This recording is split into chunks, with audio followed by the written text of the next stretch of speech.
time later. See you later. I'm so sorry for that. I'm so sorry.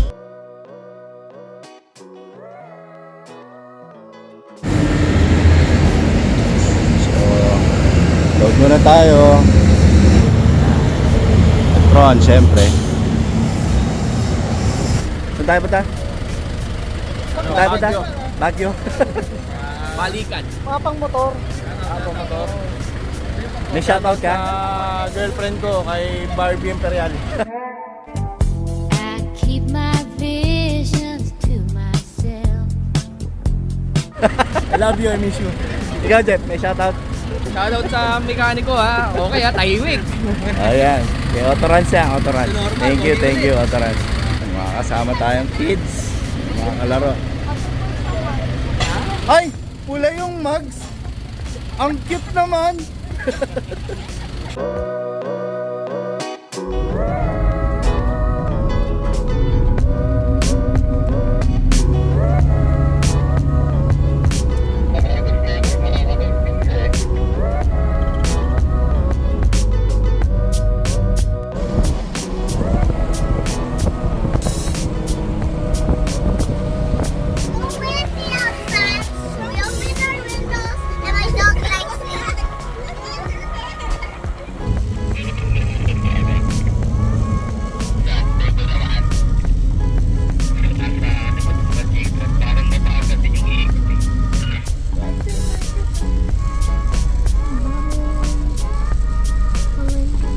So, Masinloc Market na. Time check, 6:17 AM. So, dito na tayo. Panigi. Magkano kilo? 400. 400. Vince, hinahuli ka na ba isda? Ay, shoutout sa girlfriend ko ha. Kay Barbie Imperial. 250 mo sa yellow pin. 250 yellow. Oo. Magkano pansigang? Magkano? Magkano dati din? Pang sabaw lang yan. Prito, Masarap yan. Ako yun, te. ito ba? O ito? Eto pa. Kuya, 255 kilo. kuya, may kamukha kayo. Si Kuya Jobert. Muling ibalik.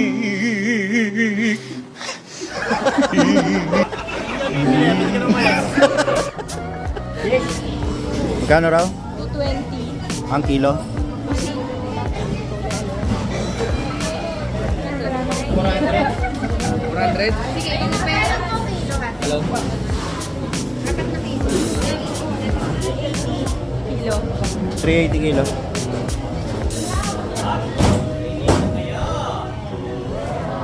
Ayan, ang talaki ito. Isda yan. Talakitok po. Talakitok tong isa, yung isa. Talakitok. Talaki ito. Ah, pala ito. 550 na lang ito. Bawasan mo na lang. Para dun sa mga pupunta sa Masinloc, dito sa market, bawal po manigarilyo, 500. Ito po sabi sa amin ni tatay, no, tay. So, kung papasyal kayo dito, sa market, 10 ang smoking area. Doon sa may tangke. At saka dyan sa tabing dagat. Okay, dito po. Pag pupunta kayo dito, mga insan, dito sa Masinloc, lalo na dito sa market, higpit pala nila rito. So, 500 pag nahuli ka nila naninigarilyo, tsaka kaya, vape. So, may designated smoking area sila. So, heads up lang dun sa mga smokers tsaka nagbe-vape. 500 yung bayo. What did you say about the journey? Is it a long journey? Yes. I hope it's worth it. Are you bored? Yes. Very. Mokang? You sleepy? Sleepy yan si Mokang yan. Mokang! Pabili na kami ng isda. Hinihintay na lang namin yung sa tourism office para dun sa permit, dun sa checkpoint. So, pagkatapos ng Masinloc Market, lang sa likod, dun yung tourism office. Yung market ng Masinloc. Saan kami namili ng isda, mga kainin. Sa likod, dito yung kanilang tourism office. So So kukuha muna kayo dyan ng pass para dun sa checkpoint. Kasi hindi kayo papasukin pag hindi kayo kumuha ng papuntang Masinloc. So magkatabi lang sila. Tapos na kami sa tourism office. Nakakuha na kami ng permit. Ang per day nila dito ngayon is 100 per day. So 2 days kami. So that's 200 pesos per person plus 60 pesos na environmental fee. Ngayon Friday, ngayon November 3, no? Kahapon daw, first day, umabot sila ng 700 na tao na kumuha ng permit sa Motomines. So yung mga gusto pumunta sa Motomines, much better talaga i-schedule nyo ng weekdays, wag weekends, wag ring holidays kasi talaga sumikat talaga sa yung Motomines. Time check 9:09. So medyo natagal lang kami sa bigas. Yung mga pupunta rito, sana bumili na kayo ng lahat ng bigas, mga yelo, yung isda dun sa palengke. Hindi ko masabi parang ang konti kanina, parang hindi siya. So kung prefer nyo na kompleto talaga, meron kayong prefer na lulutuin, the best, pabiyahe kayo diretso na. Ang stop nyo lang is yung sa tourism, pero the rest mas maganda diretso na, kompleto na lahat.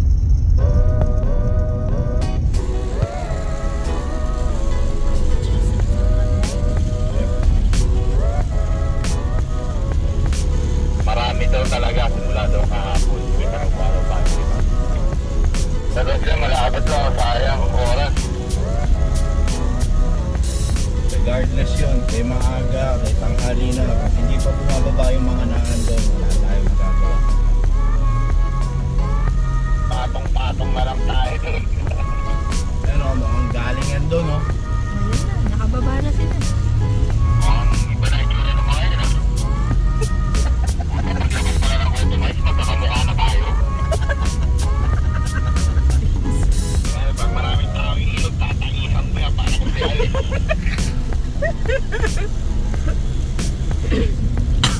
Loko to si Vince nagasaan. Ano, yung palay. Hoy, yung palay, huwag mo sagasaan, Vince. Owning na rin. Owning niya na rin yung palay. Owning mo na rin yung palay eh. May nagpapalipad ng drone. Ay, tagak pala. Tignan. Unahan mo lahat, Darwin. Pagdating sa dulo, pag nagalit, tanong mo kung bawal. Yung unahan niya. Yaw, natali mo! Diyan tinuloy nga. Uy, di. Ang lupit mo, insan! Ito si Darwin. Isa, Bima, pakura mo lang ito mga ano doon ah. Ang lupit! Unahan mo na. Overtake the guy.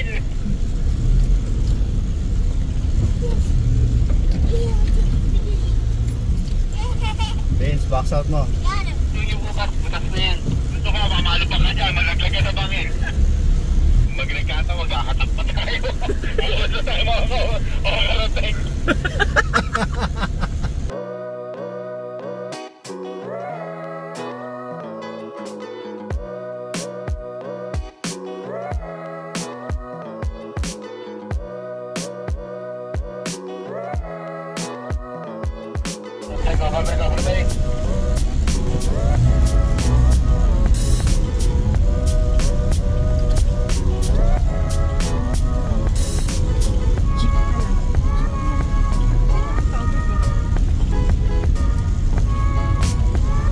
Masaya na si Jeff!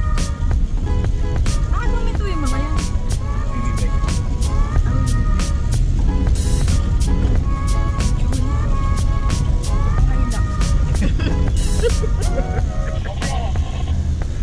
Oh, that's Gino. Oh, he took us over. Yep. Okay. That's Tito Chito. It's okay.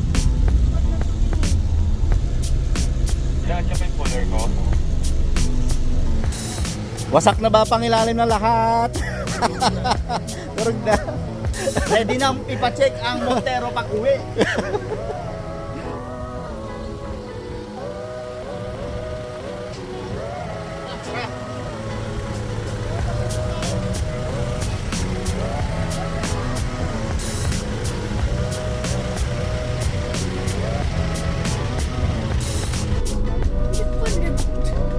Ayun na. Game. Go.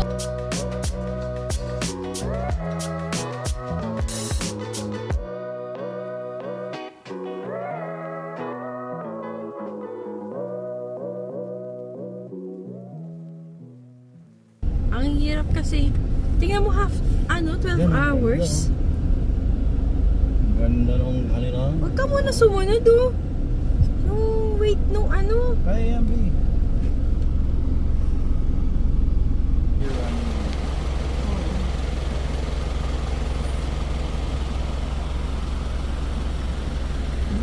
Para ka nasa ibang bansa. Ganda ng banda ko.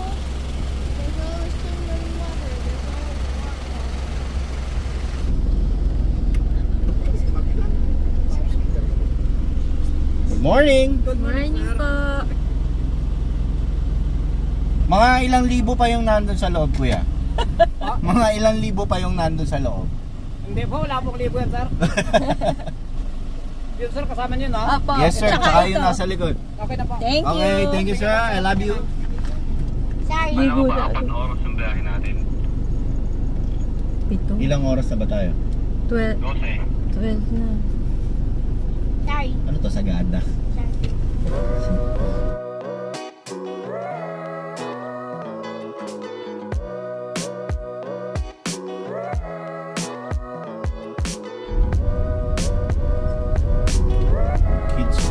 Kids. KIDC.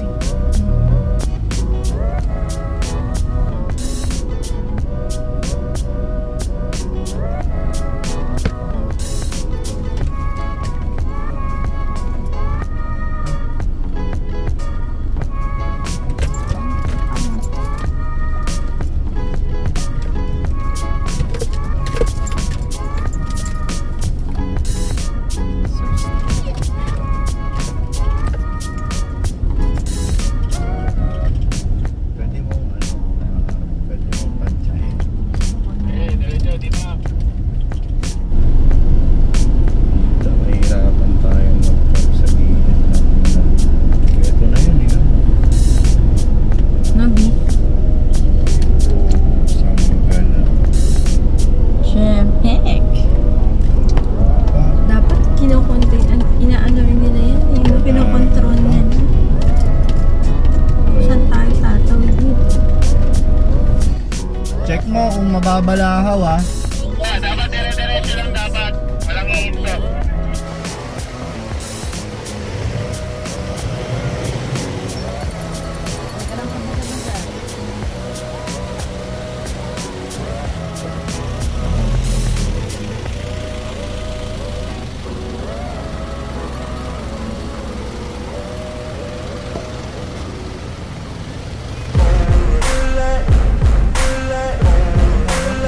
Tinawag natin nung pinasok tayo. Mas malaki. Oo, marami.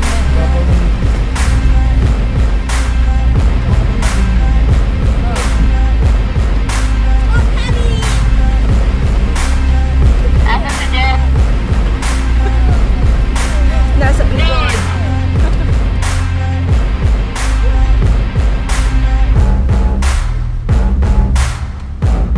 Ito.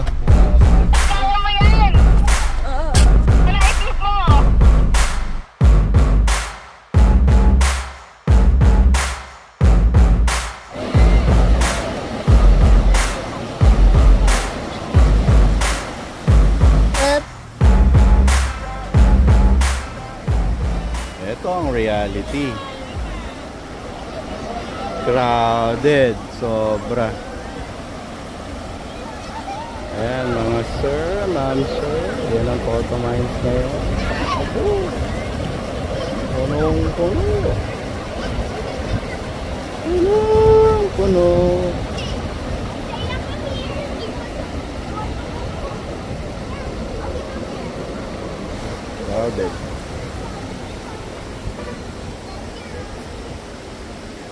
Crowded. So, ito yung reality ng Cotto Mines. Yan. Time check, 12:30 ng tanghali. Di pa kami nakakapag-set up ng tent. Tapos, dahil hindi nakokontrol yung pagdami ng tao, yan ang reality. Yung basura sinusunog na lang.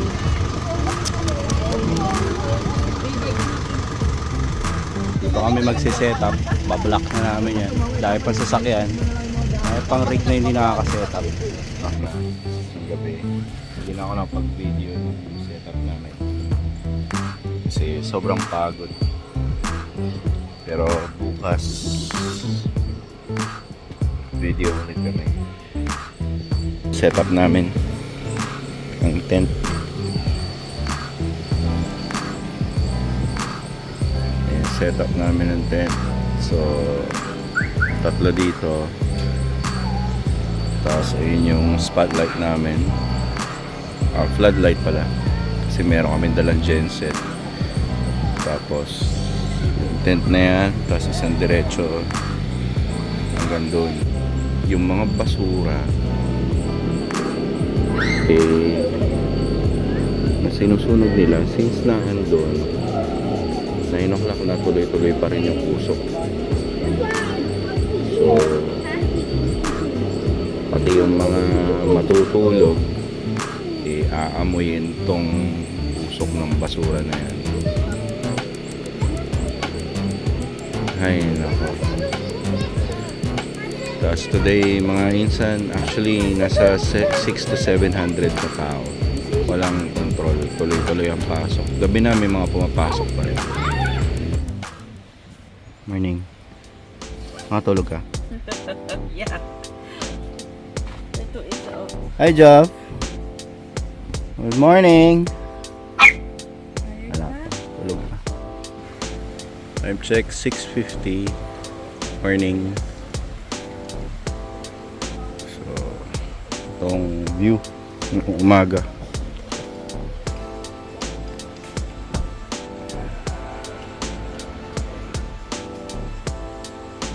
Matulog ka bro? Sarap naman tulog mo. Mga kapitbahay mo, hindi ba maingay? So time na para magluto ng breakfast.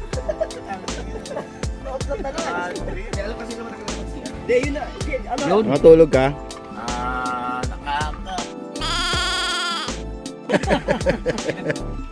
Sila yung dumating ng late, di ba? Mga alas 9. Tapos magdamag, nag-ingay. Bumawi sa atin. Very good eh. Sa kanila, Coffee. Morning coffee muna tayo. Then, punta tayo na bro.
Hi guys.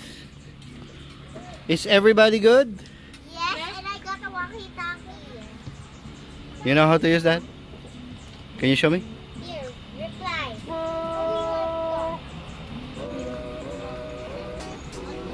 Ano yan, Insan? Pakbet? Bet ni Chingay at adobo ni Sean. Yan ba yung nirereklamo ni Jeff? Ganda pa ganun din. Oo. Tay, meron pa. Day 2. Lunchtime. Kaya, dito lang ako.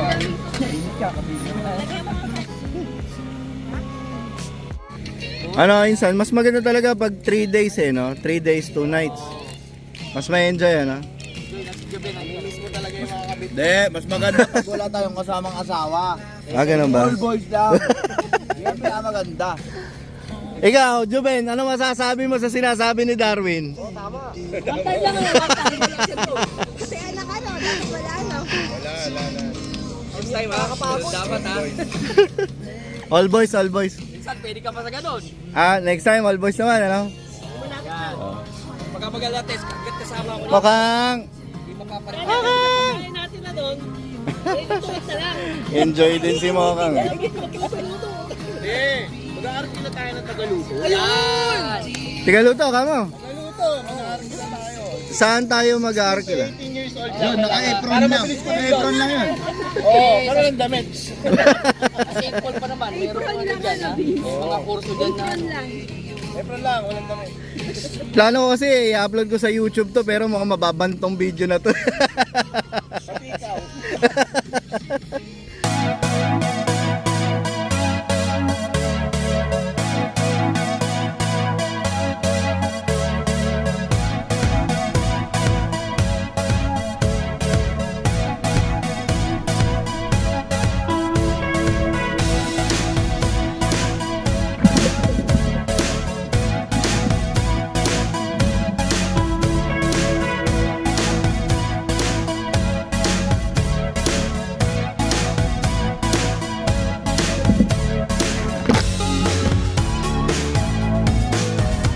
Come on.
Dinner time.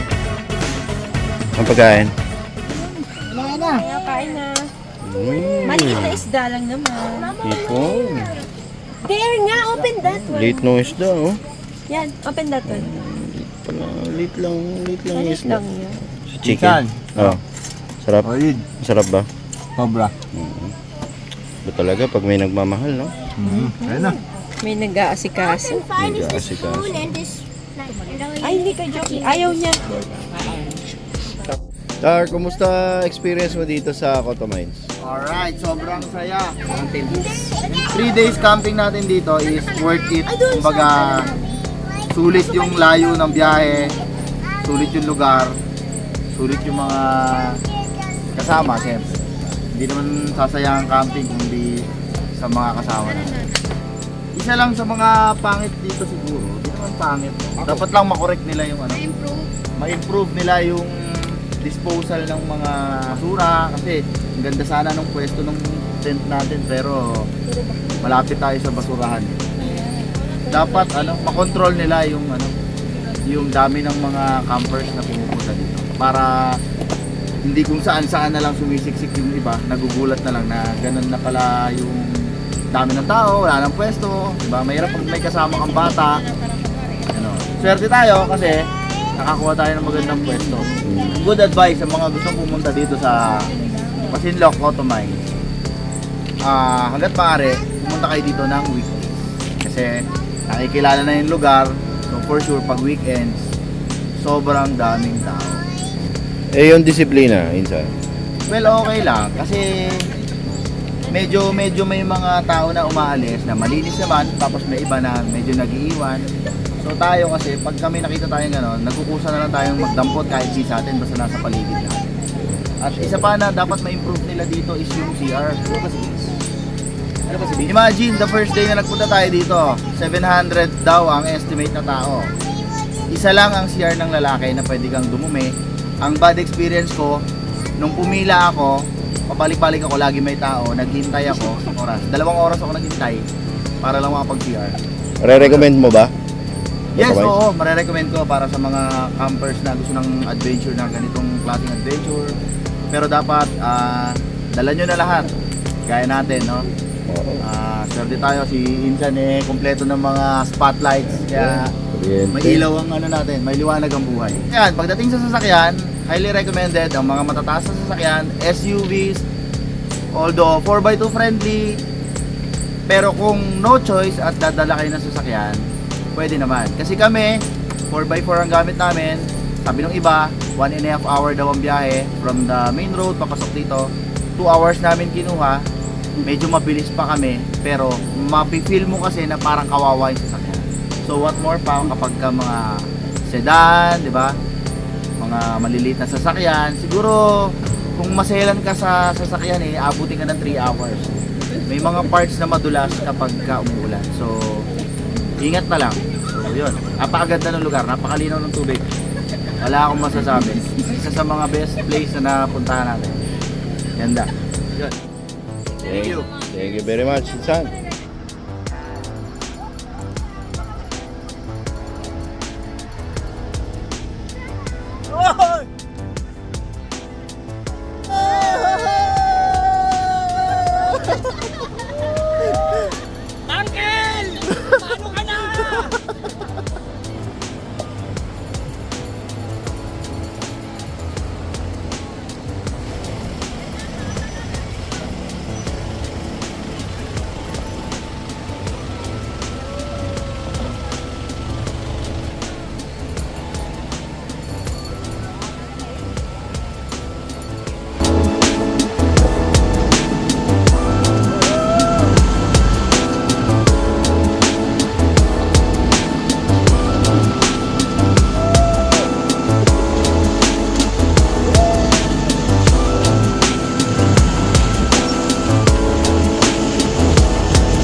Experience. So, what are the things that you don't like in Cotomines?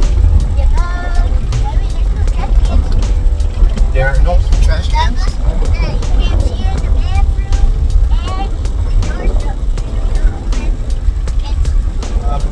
Would you recommend it to other kids to go there in Cotomines?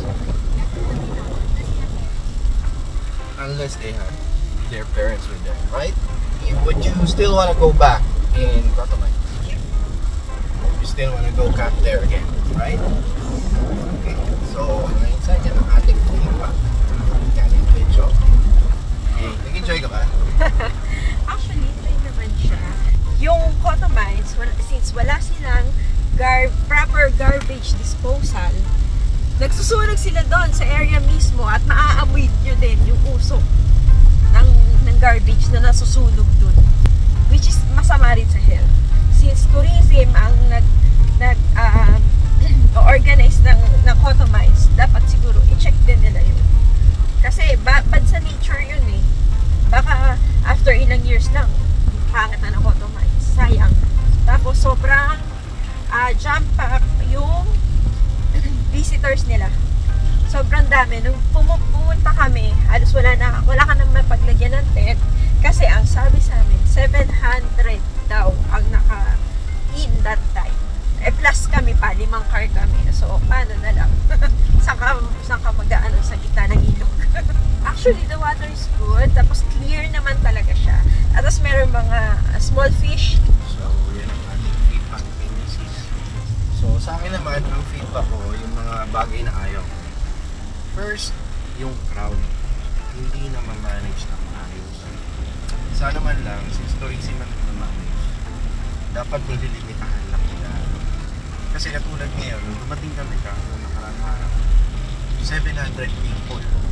Isipin mo, paano yan yung karami na tao sa Pilipinas. Sana yung part na yun, i-manage ni tourism. I-limit nila yung tao papasok. Hindi yung pasok lang ng pasok yung mga tao. Tapos pangalawa, yung mga campers. Siyempre, kailangan niya maging considerate. May mga campers na patugtog laman. May mga campers na walang pakialam sa ibang nagkakam. Tapos yung basura nila, siyempre kaya nga camping, di ba? Leave no trace. Ganun ang camping. Kasi kung nag-iiwan ka ng mga basura at meron ka namang in-expect na hahabol na, hindi na camping yun, outing na yun. Saka number 1, pagka nagka-camp ka, yung discipline. Diba? Disiplinado naman ang mga Pilipino. Medyo makulit lang talaga minsan. So, huwag mo makakalimutan yung discipline, especially pag nagka-camp kayo.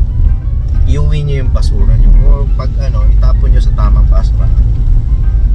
Tapos, pangatlo, yun, yung basurahan dun sa may Cotomines. Kasi yung natutulog kami, since sinusunog yung basura na amoy namin, yung nasusunog na plastic, syempre halo-halo na yun.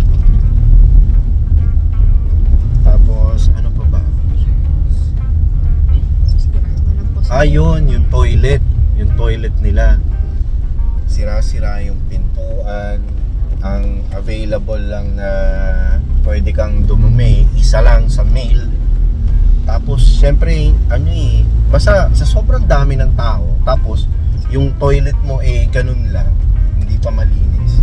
Syempre mababad trip. Kasi nagbabayad naman tayo sa tourism, syempre dapat i-maintain naman nila, diba? Tsaka dapat meron silang tao doon talaga na nagbabantay all throughout. Kung payag sila na iiwan yung basura, dapat meron silang taga-kolekta. Pero malabong makolekt yun o kaya gawin nila i-fine nila yung mga mag-iiwan ng basura. Yun lang yung nakikita ko. Ngayon, yung mga bagay na nagustuhan ko, unang-una, napakalinis ng tubig. Sobrang linis, sobrang linaw. Maganda yung lugar, sobrang ganda. Medyo mainit pero sa gabi ang lamig. Tapos memorable siya. Talaga mag-enjoy yung family. Kung ikaw yung klase ng tao na nag-enjoy sa crowd, pwede sa'yo yung Cotomines. Maraming tao Pero kung ikaw yung tao na gusto mo talagang solemn, gusto mo makapag-relax, gusto mo ng tahimik, siguro hindi ko siya may re-recommend. Or i-try mo pumunta ng weekday. Pero hindi ako sure sa bagay na yan kasi sobrang sikat na ni Cotomines. So yun lang, marirecommend, malabong ma-recommend ko yan. Babalik, siguro hindi pa ngayon. Kung mga manage ng tourism ng Cotomines, yung mga negative comments dyan sa Cotomines mismo, baka pwede pa. So yun lang mga insan ng aking take dyan sa Photomines, yung aming experience. Pero overall, masaya naman kasi kasama natin yung outdoor garden natin. So, yun lang mga insan. Sana nagustuhan niyo yung video natin. And abangan niyo yung susunod naming camping. Paplano kami. So, abangan niyo dito sa aming channel. So, salamat mga insan and happy camping sa inyo lahat.